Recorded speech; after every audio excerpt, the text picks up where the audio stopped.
Halo sahabat Lavender, balik lagi sama Kak Saat. Kali ini gak banyak cerita, gak banyak tambahan karena kita mau belajar full. Nah, kali ini pembelajarannya tentang pengetahuan kuantitatif. Nah, buat teman-teman yang mau persiapan SNBT kapanpun itu, nah pengetahuan kuantitatif ini salah satu subtes yang ada di SNBT sampai terakhir di tahun 2024 kemarin. Kemarin di 2024 ada beberapa perubahan, tapi kita bahas dulu deh. Intinya yang pertama, kuantitatif itu apa sih? Kuantitatif itu adalah jenis data yang bisa diukur secara langsung, bisa sesuai berupa informasi, penjelasan, atau apapun yang jelas. Yang utamanya adalah semuanya dinyatakan dalam bentuk angka. Jadi fokus ke pengetahuan kuantitatif itu adalah tesnya semuanya fokus ke angka perhitungannya, nggak kayak penalaran matematika ataupun info pembelajaran lainnya, subtas lainnya yang lebih banyak kalimatnya. Nanti kita lihat di sini ada banyak contoh-contoh soal yang fokus banget pokoknya angka. Tuh. Nah, kemarin di 2024 itu ada 15 soal yang bisa dikerjakan selama 20 menit. Bisa ada yang dapat kuantitatif pertama, ada yang dapat terakhir karena ujung-ujungnya diacak. Ada yang ketiga, ada yang kelima gitu-gitu. Jadi 15 soal dalam 20 menit, jadi satu soal rata-rata 1 menit, lebih-lebih sedikit lah ya. Oke, kita lanjut dulu. Materinya apa aja sih? Terakhir setelah dikumpul-kumpulin, materinya masih tentang bilangan, operasi hitung, data dan ketidakpastian, pengukuran dan geometri, sama aljabar. Kemarin masih ada soal integral tuh, masih ada soal matriks juga.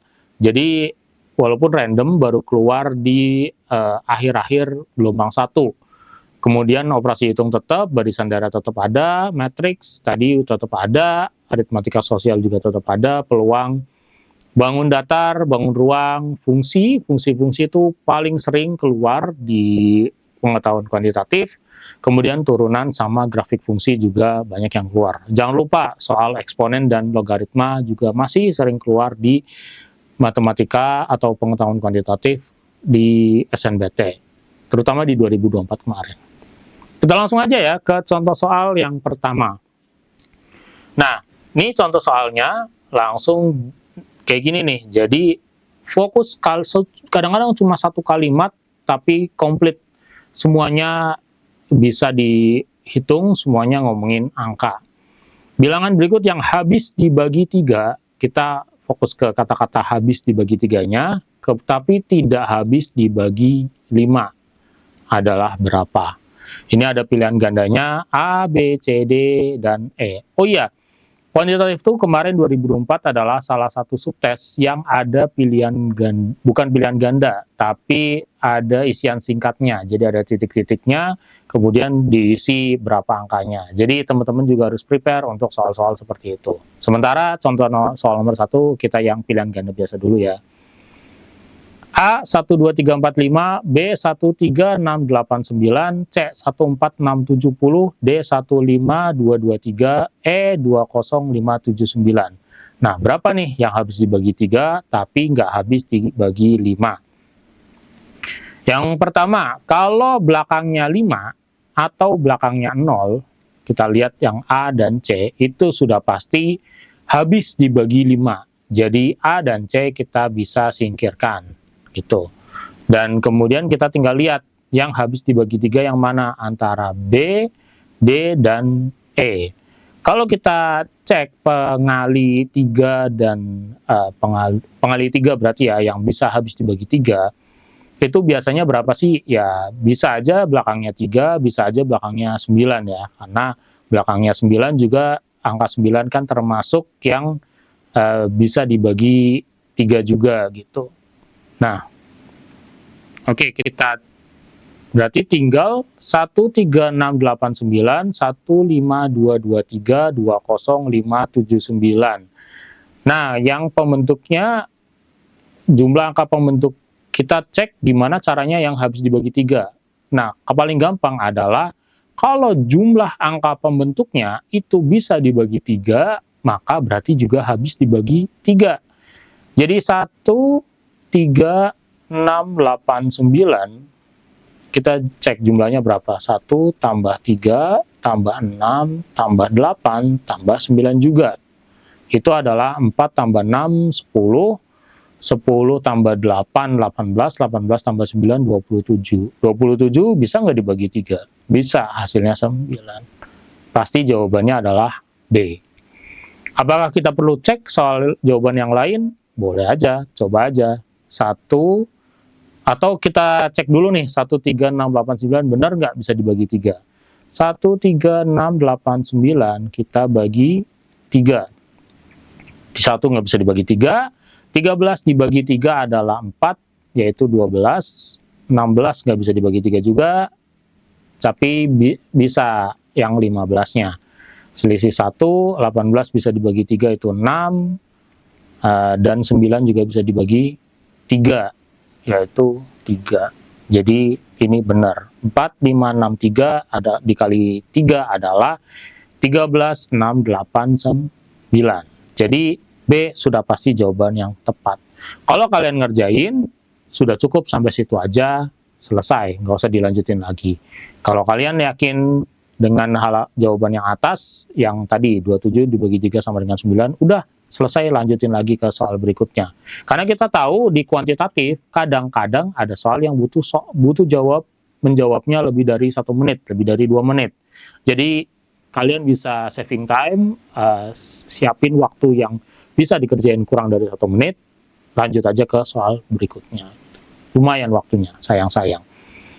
Oke, soal nomor 2, kurva Y sama dengan AX kuadrat plus 2X plus 1 dengan A tidak sama dengan 0, memotong sumbu X di 2 titik berbeda.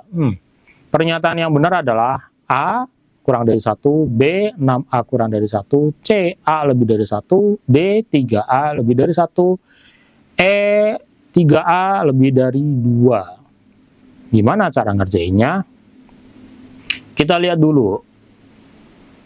Kalau memotong sumbu X di 2 titik berbeda, berarti bentuknya seperti apa? Kemungkinan itu seperti ini, ya. Jadi tertutup, terbuka ke bawah, atau kebalik, terbuka ke atas.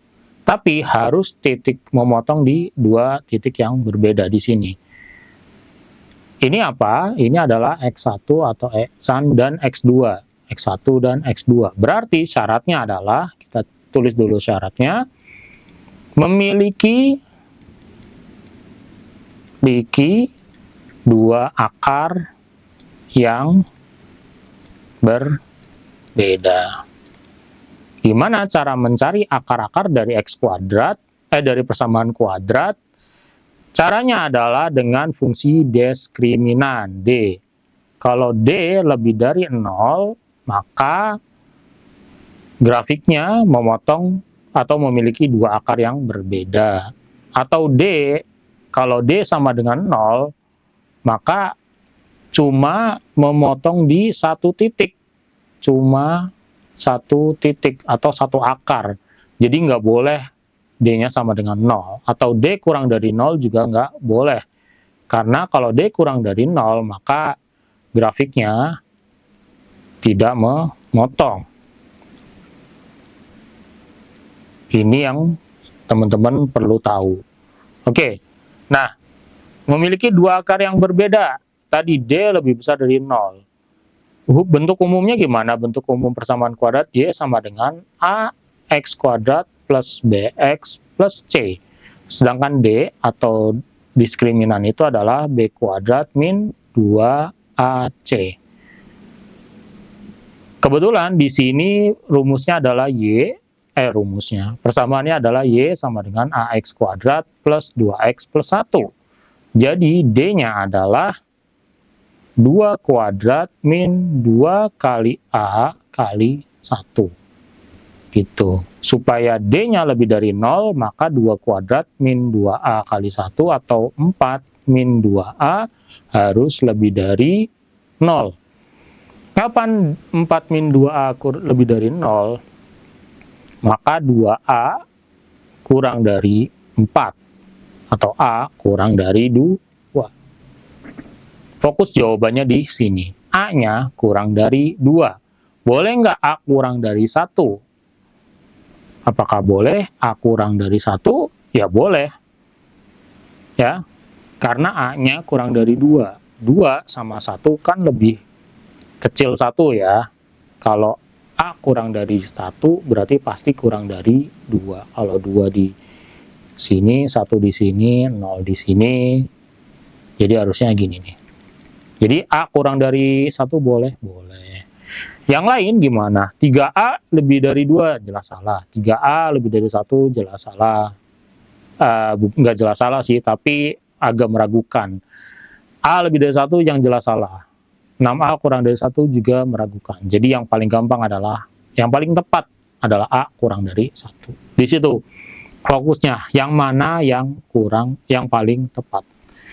Yang berikutnya, kita lanjut ke soal berikutnya. Y sama dengan AX kuadrat plus 2X plus 1. Dengan A tidak sama dengan 0, memotong sumbu X di 2 titik berbeda. Oh, ini kalimatnya sama ya, kayak yang sebelumnya ya. Pernyataan yang benar adalah kurva terbuka ke atas, kurva terbuka ke bawah, kurva memotong sumbu Y positif, kurva memotong sumbu Y negatif. Titik puncak kurva berada di kuadran 1. Mana yang benar? Kita cek dulu. Y harusnya kan bentuknya Y sama dengan AX kuadrat plus BX plus C. Untuk kurva, mengetahui kurva terbuka ke atas atau kurva terbuka ke bawah, maka kemungkinannya apa? Kalau misalkan A itu lebih dari 0, maka kurvanya terbuka ke bawah. Tapi di sini cuma A tidak sama dengan 0. Di sini ya. Jadi kalau A tidak sama dengan 0, berarti bisa A kurang dari 0 atau A lebih dari 0. Gitu. Tapi karena kita tahu soal sebelumnya dibilang A kurang dari 2, jadi mungkin aja A-nya kurang dari 0 atau A-nya lebih dari 0. Jadi jawaban A dan B itu tidak meyakinkan yang benar atau salah. Jadi kita anggap salah aja. Karena bisa kejadian di dua-duanya. Yang C, kurva memotong sumbu Y positif. Kapan kurva memotong sumbu Y positif? Adalah ketika sumbu kurva memotong ya, ketika Y-nya itu ada, berarti ketika X-nya sama dengan 0, kurva memotong sumbu Y positif itu ketika X-nya sama dengan 0, itu Y-nya lebih dari 0. Gitu. Atau kurang dari 0 juga nggak apa-apa. Y-nya lebih tepatnya ada angkanya. Y kurang dari 0 juga boleh. Atau C-nya lebih dari 0 atau C-nya ada angkanya. Sebenarnya nggak harus lebih dari 0 sih, kurang dari 0 juga boleh. Yang penting itu memotong. Oh, sorry, di sini ada ditulis sumbu Y positif. Oke, berarti ketika X-nya sama dengan 0, maka Y-nya harus lebih dari 0. Atau C-nya lebih dari 0. Benar apa enggak? Di sini ditulis Y sama dengan AX kuadrat plus BX plus C. Y sama dengan AX kuadrat plus 2X plus C. Maka C-nya sama dengan, plus 1, sorry.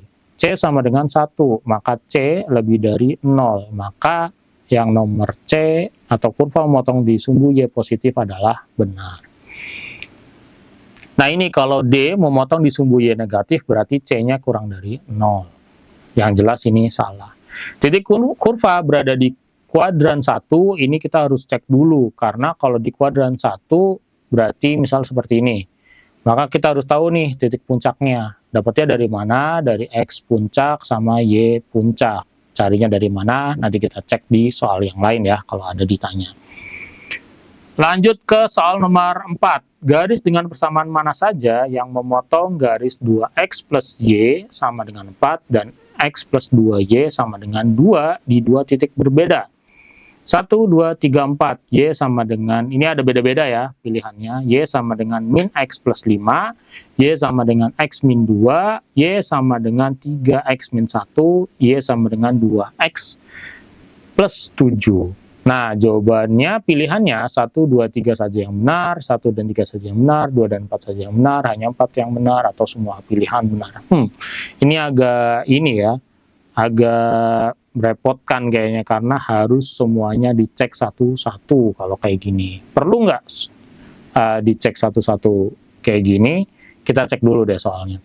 Garis dengan persamaan mana saja yang memotong garis ini dan ini? Oke, untuk memotong garis mana dan mana, itu berarti kalau dibikin sama dengan, kemudian kita bisa tahu sumbunya atau X-nya bisa ketemu nih, sama dengan berapa. Coba.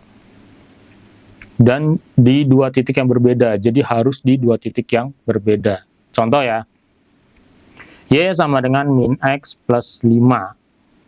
Dan dengan 2X plus Y sama dengan 4. Kita anggap dua-duanya bisa dihitung. Berarti Y sama dengan 4 min 2X. Berarti min X plus 5 sama dengan 4 min 2X. Digabungin yang angka dengan angka, yang X dengan X. 5 min 4 sama dengan min 2X plus X. Berarti min X sama dengan 1, X-nya sama dengan min 1. Oke, kita coba dengan satunya lagi. X plus 2Y sama dengan 2.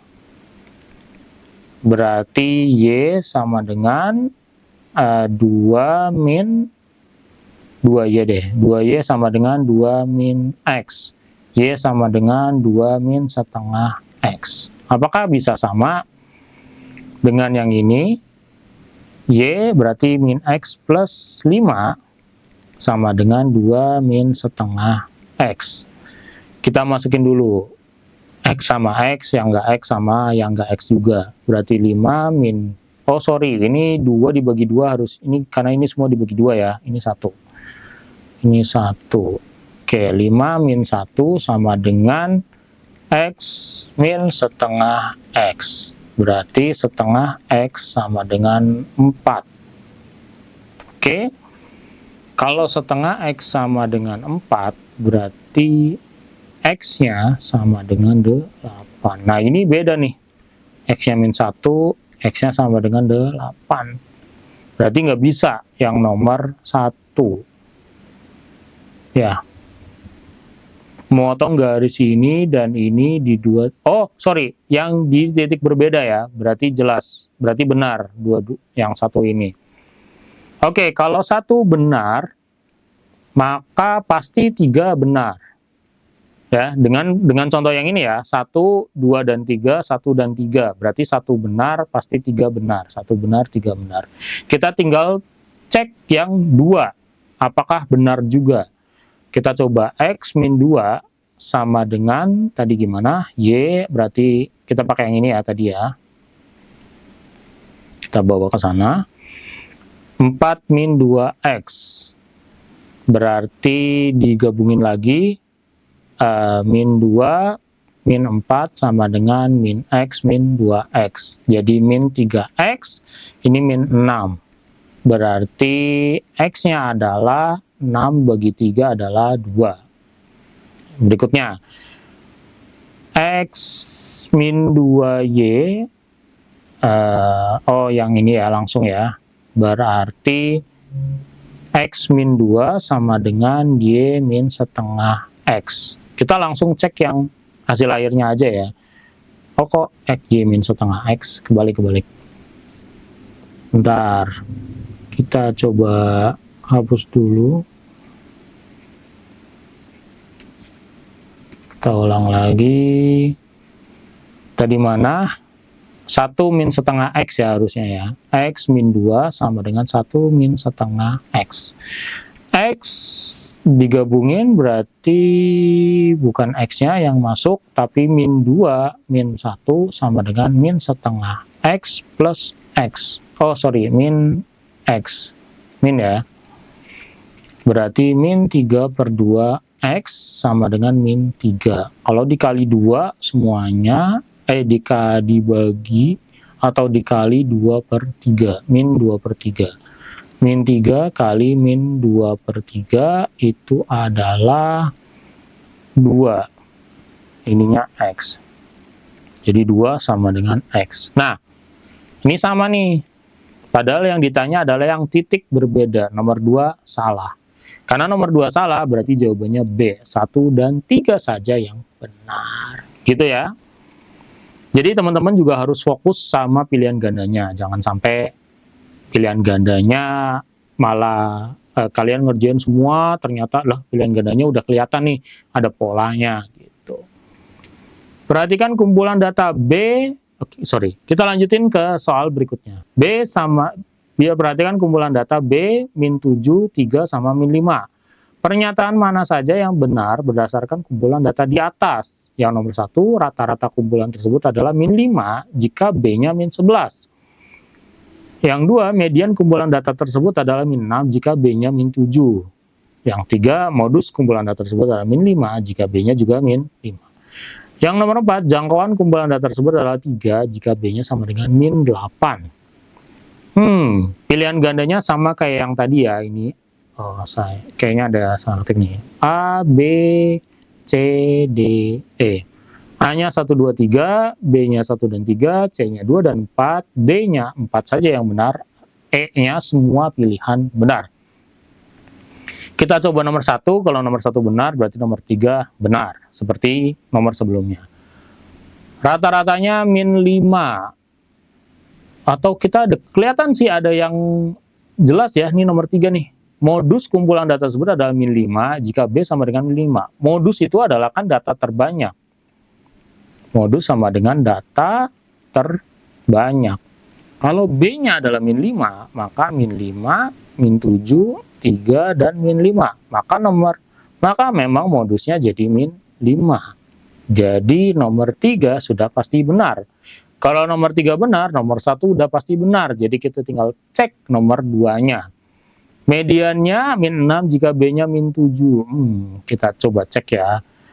Mediannya berapa? Kalau B-nya min 7, maka min 7, min 7, 3, min 5. Untuk ngitung median, kita harus urutin dulu. Min 7, min 7, min 5, baru 3. Berapa mediannya? 1, 2, 3, 4. 1, 2, 3, 4. Berarti di tengah sini ya, ini adalah median. Median adalah min 7 tambah min 5 dibagi 2. Min 12 bagi 2 adalah min 6. Jadi benar nomor 2 juga. 1, 2, 3 benar, berarti tinggal cek nomor 4. Jangkauan kumpulan data tersebut adalah 3 jika B sama dengan min 8. Kita cek jangkauan.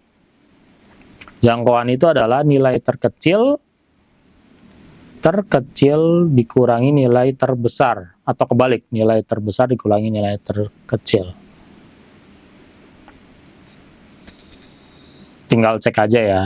Kalau B-nya min 8, berarti B sama dengan min 8, berarti urutannya adalah min 8, min 7, min 5, 3. Jadi terkecilnya adalah min 8, terbesarnya adalah 3. Berarti jangkauannya adalah 3 dikurangi min 8. Gitu. Kebalik ya, berarti ya, nilai terbesar dikurangi terkecil.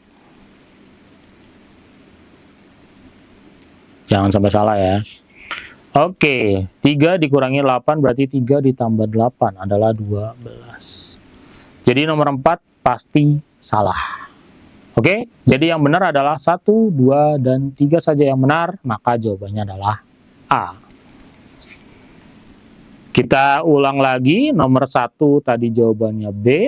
Teman-teman tinggal jumlah masing-masing, kalau ribuan, satuan, puluhan. Kalau bisa dibagi 3, maka itu juga habis dibagi 3. Kalau mau cari yang tidak yang habis dibagi 5 itu belakangnya 0 atau 5. Yang nomor 2 tinggal cek D-nya, diskriminannya. Kalau D-nya itu adalah kalau memotong di sumbu X di 2 titik berbeda, maka D-nya harus lebih dari 0. Nomor 3 itu fokus ke C-nya. Kalau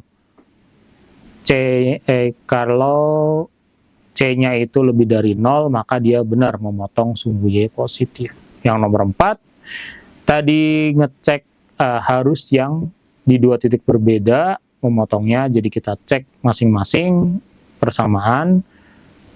Nomor 5 tadi adalah ngecek jangkauan, modus, dan median. Karena kebetulan modusnya langsung kelihatan nomor 3 benar, maka nomor 1-nya pasti benar.